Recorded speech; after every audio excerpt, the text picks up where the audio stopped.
Hi, hello everyone. My name is Simone Onzo, and this is my course ARM from Architecture to Exploitation. Obviously, this course is about the ARM architecture, but is more focused on the reverse engineering and the exploitation of binary executables. Let's start. Before continuing, I would like to thank some people that contributed a lot to improve this material, especially Giovanni Lagorio for a huge, massive revision of this material, and also my colleagues Telecom, Dario, and the two Andreas. Thank you guys. Still, a couple of words about me. This is my website and my Twitter handle. Uh, what I do in life at the moment, I'm a postdoctoral researcher at Eurocom in France, where I live. My main research area is system security and privacy, but I'm more focused on malware analysis, especially on Android and Windows platforms. I did the majority of my studies in Italy at the University of Genova. I think that you have already spotted that I'm Italian because of my terrible English pronunciation and my hand gestures. I did a master and a PhD in computer science. My PhD was entirely dedicated to Android. In fact, at the end, I've written a thesis, Novel Attacks and Defenses in the Userland of Android. And I also would like to emphasize the fact that also in this course, we will attack apps in userland. We will just talk with the kernel, but we will never attack the kernel. Something about my work experience. I have been working 1 year for Talosec. That is absolutely, it's an Italian startup, is absolutely not related to Cisco Talos. For them, I have pen tested several Android banking apps, and this is the reason of my background on Android. Finally, I'm a co-founder of the CTF team Zenak. I'm not playing with them anymore, but I'm super proud of my teammates, super proud of this project because even if Zenak is not top team, it's I think it's still considered a competitive one, and it have grown up from nothing. And I also think that the CTFs are really important training for the cybersecurity world. Given the fact that in this course we will use several reverse engineering tools, we have already prepared a virtual machine REVM with all the necessary tools to practice reverse engineering and exploitation of binary file. But given the fact that this course is about ARM, we will need an operating system that runs on ARM CPU. And in order to make things more easy for you, more practical, we have also set up an ARM emulator that will emulate a Raspberry Pi OS operating system. So please follow the link here and grab the virtual machine in the OVA file format. Also, if you at this link, you will find all the necessary instruction to set up this virtual machine. This course is divided into 7 parts. We will start with a gentle introduction that will motivate the course. Then we will move to the ARM architecture. But I'm not the hardware guy, so this part will be very fast. And then we will study and this is the most boring part, but I mean, it will be necessary to understand the rest of the course, and in which we will study the ARM assembly language. And then the fourth is the procedure call standard for the ARM architecture. That in this part we will understand how the function are called in ARM, and in general how let's say how an ARM program is organized. And then the fifth, we will discuss the executable and linkable format, that is the file format for executable files in Linux. Then the sixth, we will finally, I mean, what I consider the fun part, we will start with writing ARM shellcodes. In order to do that, we need to understand how to talk with the kernel, how can we require functionalities to the kernel. And finally, the seventh part, the exploitation part. Okay, let's start with the introduction. ARM stands for Advanced RISC Machine, okay, but it also can mean different things. First of all, yes, it's an architecture of a reduced instruction set computer, CPU. We will understand this acronym later in this course. Then it is also an instruction set architecture. That it means it's basically it is an assembly language, and a company, ARM Ltd. That is the company behind ARM. But in order to understand all these concepts, we need to start from far, far away. In order to understand how to attack a binary, it's very important to understand how a binary works, and even before, how a binary is born. And usually this process starts from high level language. And so usually the developer starts from the source code and she doesn't care of the entire procedure. She just wants to generate the final executable. But let's inspect the chain more in detail, or the rings of the chain in detail. So first of all, the source code is given to the preprocessor. The preprocessor will expand the include directive that contains the declaration of the puts function, and then the expanded source code is given to the compiler. The compiler is a very magic box. I don't want to discuss all the detail of the compiler here, but think that in such a sense, the compiler is a translator from a high-level language to a low-level language in assembly. And given the fact the compiler knows a lot of things of the underlying architecture, the compiler is also able, upon request obviously, to optimize a lot the source code for the target architecture. And in this case, we are translating from C to assembly, and this is our assembly.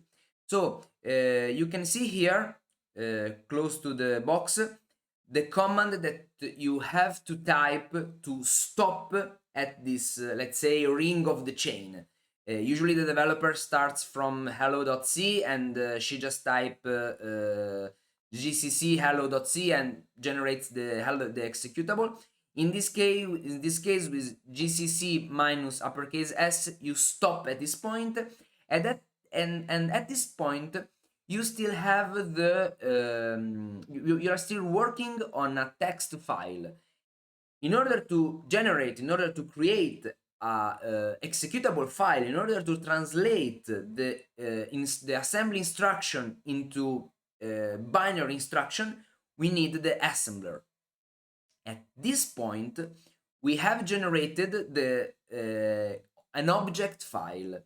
An object file differs from a final executable file because in the object file there are some, let's say, some still pieces missing, and in this case what is missing is the code of the puts function, that in this case is included in the libc library.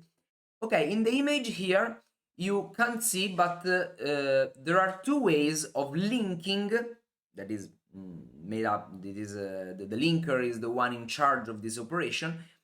There are two ways of linking functions to executables. The one is the static linking, in which you are literally taking the code, in this case of the puts function, you are taking the code of the put function and you are embedding it in the executable files. The other way is the dynamic linking, in which you have just a directive in which you are saying, okay, I need this code. This code is in the libc library, but is not included in the final executable. When you will run the code, the loader, that is another component that is not written here in the slide, the loader is the one in charge of at the execution time of taking the code from of the puts function from the libc library and dynamically linking it at runtime in our executable. So an executable file is a file that contains instruction encoded for target CPU, and when this executable file is loaded into memory, and you tell to the CPU, hey, start from here and start to execute such instruction, the CPU will execute the instruction.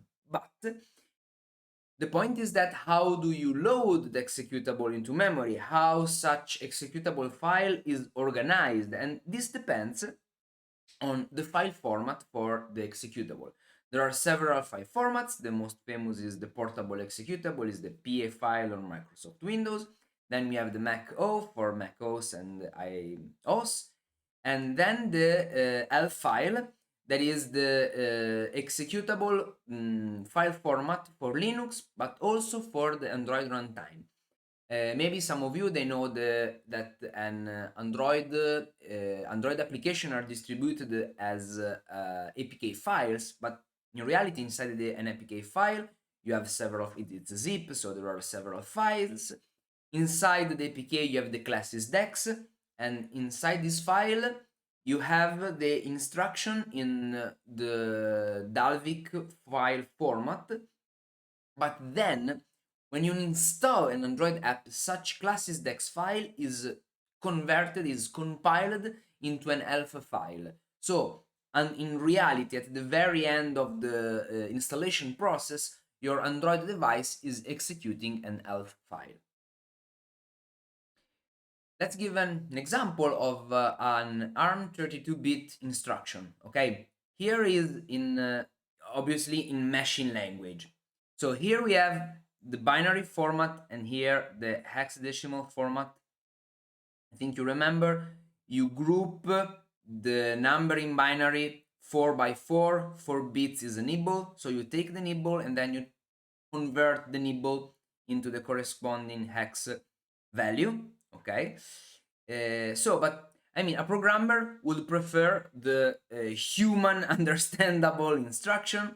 So this instruction in binary and hex correspond to mov R3, R9. Those are register. We are moving values between register. We will see that how it works later.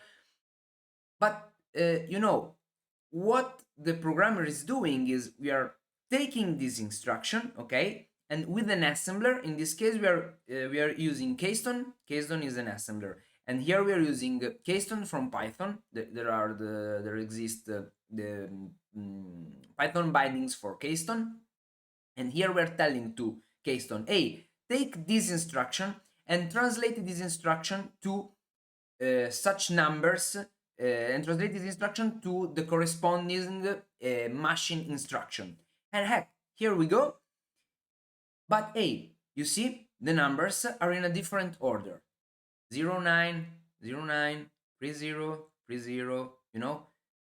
Looks like they're in different order. And the reason is the fact that in computer memory, the values are nearly always stored in little endian. So the least significant byte is stored first, while the most significant last. Usually when you write a number in decimal format, when you have learned to operate with numbers in big endian format. For us, it's more natural to work with big endian, but please keep it in mind that in computer memory, you will nearly always work with little endian format. Okay, so what is an ISA? It is the design of such encoding. So basically, it's an abstract model of a computer. It's your interface, it's your gateway between software and hardware. And when some company, they will create a CPU that respects some ASI, it is called an implementation. So they are implementing an ASI.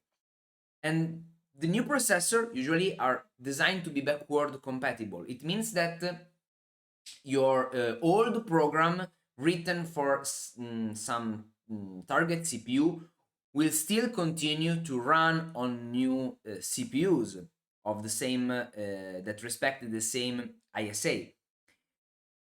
So yes, a software written for an ISA can run on different implementation of the same ISA. For example, Intel and AMD, they implement processor on the x86 ISA family. You are a video game that is written for x86, you can run it on Intel and AMD, doesn't matter, you know, the instructions are the same. You remember that ARM stands for Advanced RISC Machine, and there are two ways of designing CPU architectures. There is the CISC and there is the RISC. The CISC is the counterpart of RISC, let's say. So CISC stands for Complex Instruction Set Computer, and you know, it's a processor design with the goal of offering complex instruction, also complex way of addressing the memory, complex way of combining the instruction that are able to fetch values from the memory, but with the drawback that such instruction, they require several cycles per instruction. This is not always the case. Some instruction in CISC are really, really fast, but you know, there are such instructions that are really complex and really slow. On the other hand, RISC does totally the opposite. So RISC offers few instructions, highly optimized, that allow them to have a lower cycles per instruction. I mean, ARM is the most famous one. But the main difference between CISC and RISC is the fact that with RISC, you have few instructions dedicated to fetching the values from the RAM, from the main memory. And on the other hand, with CISC, you have a lot of instructions that are capable of fetching the values from the memory. So the main difference between those two approaches, to sum up, is the fact that with CISC you have complex but slow instruction. On the other hand, with RISC you have simple but fast instructions. So let's sum up the main takeaways. With CISC you have, let's say, many cycles, complex instruction that and you have a small code size, okay, because you don't need a lot of instruction to perform the same operation. You have few instruction, few dedicated instruction, but slow. You can operate memory to memory, so load store operation are very often incorporated in the instructions. And in this case, you use the transistor for implementing the such complex instructions. On the other hand, RISC, it's a few cycles, simple instructions, and so you have low cycles, but you have a larger code size because you need more instruction to perform the same operation. Again, is no more memory to memory. You know, in this time you always, with the RISC, you always have to fetch the value from the memory, put it into a register, operate on such register, and then write back the result if you want, write the result back to the memory. And in this case, the transistors are spent more on registers. On RISC, you often have more register than CISC. So for example, let's consider this example. So you have x as a global variable. We are writing in C and we are incrementing the value of x. In x86, this instruction is, you just need one instruction, very fast. You are saying, hey, please increment the double word pointed by IP plus x. One instruction, done. With ARM, it's, you need to fetch the value from the memory. Sorry, first of all, you fetch the address, then you fetch the value, then you increment the value on the register, and then you write the result back. And yes, this is a totally different word, a totally different approach. Which is faster? Depends. Depends on the. It really depends on the context. Depend on which operation you are doing. Maybe in this particular case, x86 is faster, but in other cases with ARM, the compiler is able to perform better optimization and to write a code that is faster than x86. And finally, the company behind ARM, ARM Ltd, ARM doesn't produce CPUs. They are not creating the hardware. They are just selling intellectual property. So we can, to sum up, the ARM licensing, it's very complicated. There is a lot of material on internet. I don't want to go in all the details, but just to have an idea, they are offering two type of licenses. The first one is the processor core architecture design. So the third-party company that is buying this type of license, it's like that they are giving blueprint of the processor, and they are just taking the blueprint, creating the CPU, and starting to produce the CPU. Period. The second license is more complex, and it offers more higher degree of liberty to the third-party company. So they are literally buying the license for the ISA, and the licensee, the company, can design its own processors that is compliant with the architecture. So basically what they are doing, they are buying the blueprint, but they can also modify the blueprint. The most important thing is that the ARM is offering them the opportunity to create a new CPU, okay, that offers, that exposes the ARM ISA. And what does it mean? It means that if you're a company and you buy this type of license, all the programs that are written for ARM, they can run on your CPU. For example, we have the famous Snapdragon, Apple AX, Samsung, Nvidia, a lot of your. I think that it's very likely that your smartphone is using this. The CPU on your smartphone is using this type of license. But what does it mean, system on a chip?